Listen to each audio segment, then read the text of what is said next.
Yeah, it is working for us, Rick. Look at that difference in that setup.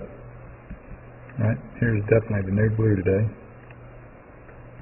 Over here would be the old gold from back in January. And again, you see how your spine here is like this. Well, you can't quite see it, but you're getting aware of starting to be able to see it, I'd say.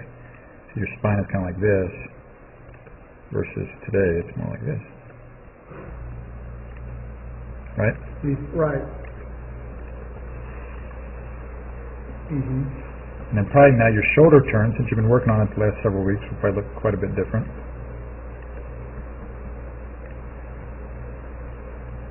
Even on this little swing.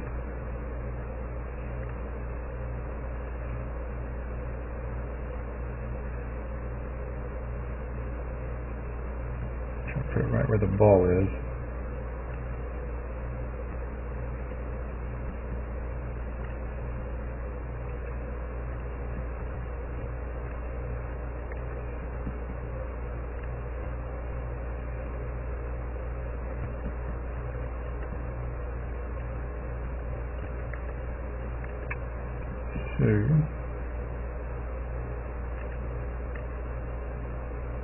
So, your head's more in the circle.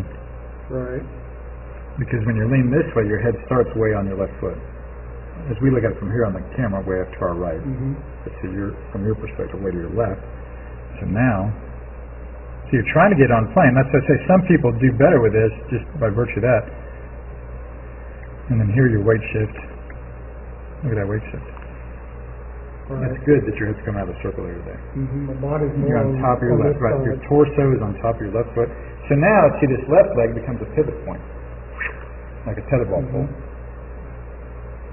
You actually want to make that left leg now like a tetherball pole, and the rope would be the club shaft, 90 degrees to that tetherball pole, which is your spine, and then the club head is the ball at the end of that tetherball rope.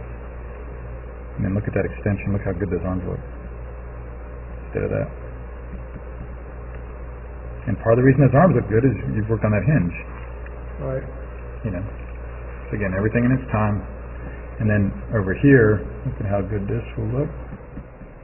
Probably. I would sure think.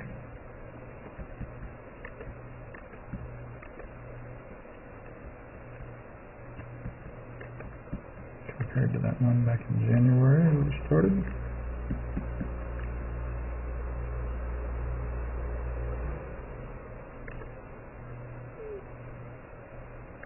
Yeah, see how there's no hip movement there as you start down? Right.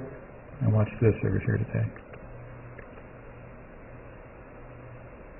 Yeah, so your right hip gets low as you start. Right there.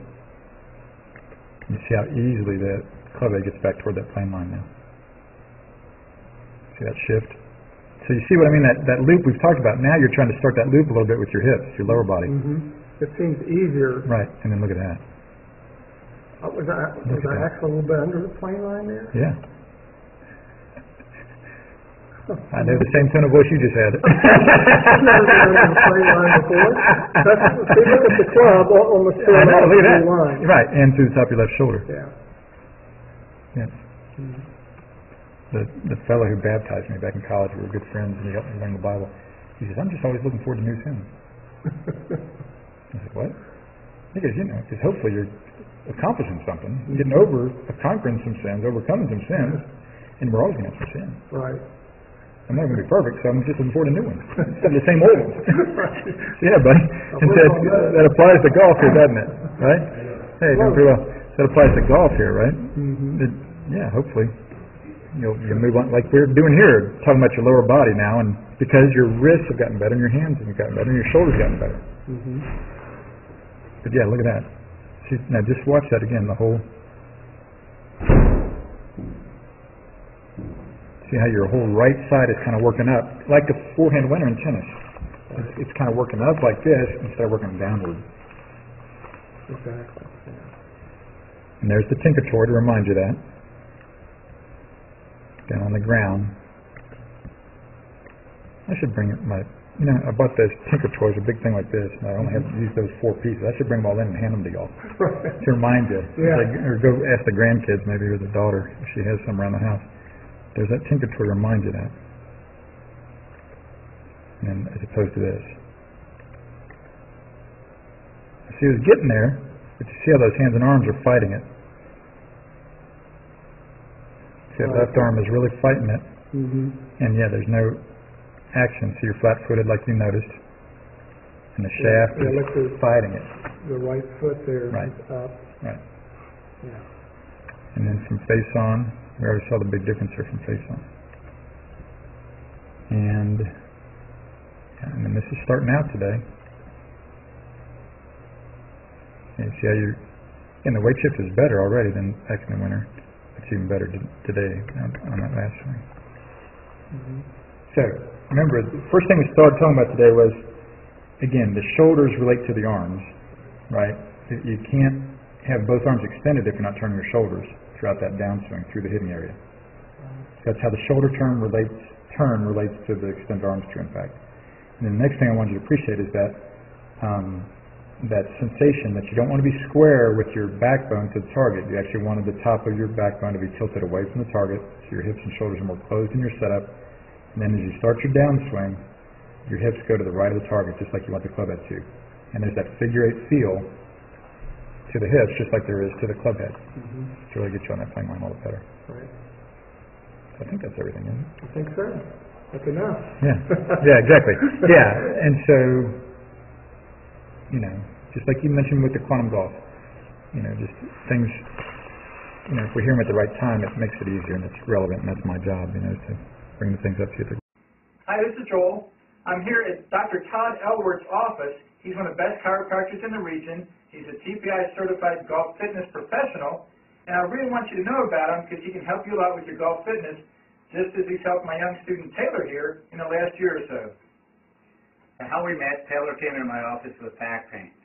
What we took him through is numerous screens to find out why he had the back pain. I don't only treat back pain, but my second goal is to find out exactly why he has this problem. So we analyzed him, we find out he has some certain weaknesses, we're putting on some strengthening exercises, he's doing very well.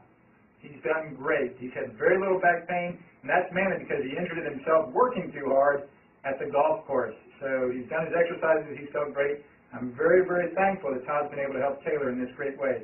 And I want him to help you too if you have any questions at all about your golf fitness. Thank you. Thank you. This is Joel Suggs. I sure enjoyed meeting you down at the Cincinnati Golf Show this weekend and showing you your swing on the 2D equipment that I have. And so I want to take about 2 or 3 minutes to just show you around Meadowlinks. This is the studio I use in the winter for all my students. You see there's the down-the-line camera angle for our 2D equipment. And then we have the face-on camera angle also. And then what we also have here is 3D equipment to where I can show you your swing from 6 different camera angles with this 3D equipment. And we can get your swing from down to the 1/120th of a second in terms of exactly what your hips, shoulders, and hands are doing in the swing. And then also, I have the most realistic hitting curve I've ever seen from puttersedge.com. So when you hit your full shots, it feels as realistic as possible. And then I have 3 different green speeds for you to practice your putting. 9.5 on the step meter, 10.5 on the step meter, and 12.5 on the step meter. That's benefited my students tremendously. And then also I have a lot of learning aids like this Smart Stick. You can see the rest of those learning aids over here in my bag that we can work on to help you learn the certain fields in your golf swing that you and I both want. And then also I help my students a lot with their equipment through the winter. This is a frequency analyzer where we twang your club and it gives us a reading here. And then also we plot your whole set, each club on these lines to see if the set is really matched or not. Quite often they aren't, and it helps my students tremendously when they find out what clubs are the offending clubs. And then if we get tired of being indoors and we want to go outdoors and hit some, we can do that. It's my daughter. Ellie, good to see you. I haven't seen her in weeks. No wonder you've been gone, Ellie. You've been out here playing in the snow all this time. But this is our natural turf area. This is closed until April, as you can see. But it's a fantastic area where we can step outside and hit some balls and get some real ball flight. Or, if we get pretty satisfied and things are looking better on the video here, we're kind of cooped up inside and want to go outside, we can step on out and hit balls and see real ball flight for about 5 or 10 or 15 minutes, however long you and I can stand the cold, out into the air, and we see them land at these different flags. I have a yardage book for this driving range. It's the first one I've ever seen in my life where we know exactly what it is with the front, back, and middle of each green. And again, the covered area here is heated, so we stay out there for about 5, 10, 15 minutes, like I said. It enables us to see some ball flights, and then we get satisfied that things are looking the way we want it, and we come back inside, take off our coat, and look again at the video equipment to see how your swing's looking, to make sure that you understand it. And then notice too, my exercise ball up top here, and then also, so I help my students a lot with their fitness through the winter, and then I will help you also with your sports psychology, with your golf psychology from the golfpsych.com people down in Texas. That's helped my students tremendously a lot over the years too. So again, I sure enjoyed meeting you down at the Cincinnati Golf Show this weekend. I look forward to seeing you again out here this summer at Meadowlinks, or even right now in the winter. I have a lot of people that work on their games with me right through the winter. Check out more information about the things I do to help you at joelsuggs.com. Take care.